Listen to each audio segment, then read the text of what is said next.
हज़रत सुलेमान अस की हिकमत और परिंदों से बात भूमिका। अल्लाह ताला ने अपने कुछ चुने हुए नबियों को ऐसी खास निमतें दी जो किसी और को नहीं मिली। हज़रत सुलेमान अस उन्हीं में से एक थे।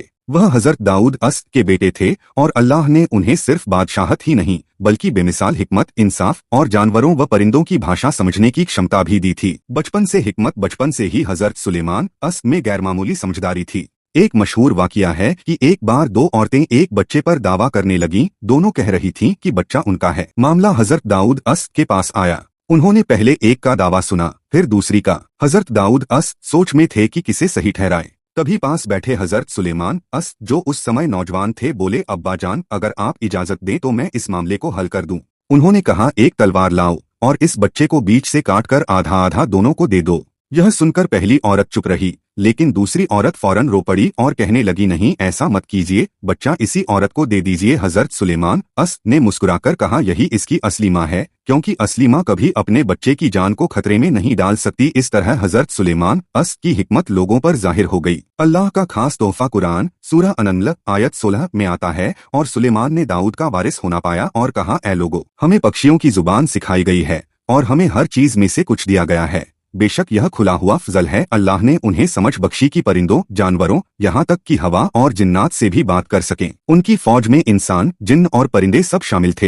हुदहुद का वाकया। एक बार हज़रत सुलेमान अस अपनी बड़ी फौज के साथ सफर कर रहे थे। उनका इंतजाम इतना अच्छा था कि हर तरह के जानवर और परिंदे एक कतार में चलते थे। वह समय समय पर अपनी फौज का जायजा लेते थे। एक दिन उन्होंने देखा कि हुदहुद, एक खास किस्म का परिंदा, मौजूद नहीं है। उन्होंने कहा, मुझे हुदहुद दिखाई नहीं दे रहा। अगर वह बिना वजह गैरहाजिर है तो मैं उसे सख्त सजा दूंगा या ज़ब्ह कर दूंगा। थोड़ी देर बाद हुदहुद वापस आया और बोला, ए मेरे सरदार, मैं एक ऐसी जगह से आया हूँ जहाँ की खबर आपको नहीं।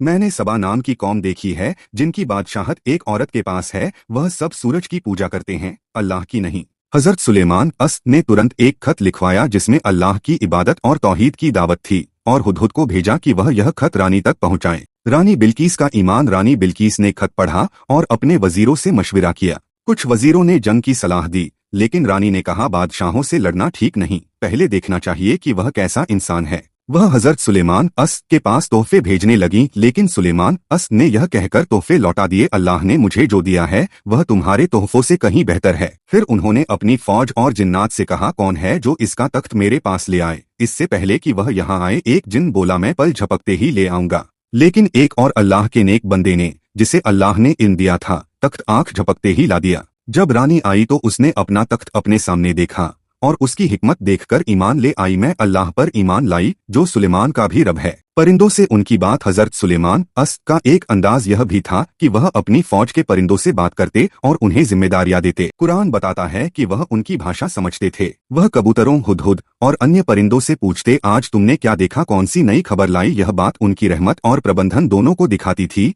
क्योंकि वह हर जीव के साथ अदब और समझदारी से पेश आते थे। सीख। हज़रत सुलेमान अस की कहानी हमें यह सिखाती है, एक, इल्म और हिकमत बादशाहत से भी बड़ी नेमत है। 2, तौहीद की दावत हर नबी का असल मिशन था। 3, अल्लाह की दी हुई काबिलियत घमंड के लिए नहीं बल्कि इंसाफ और भलाई के लिए है।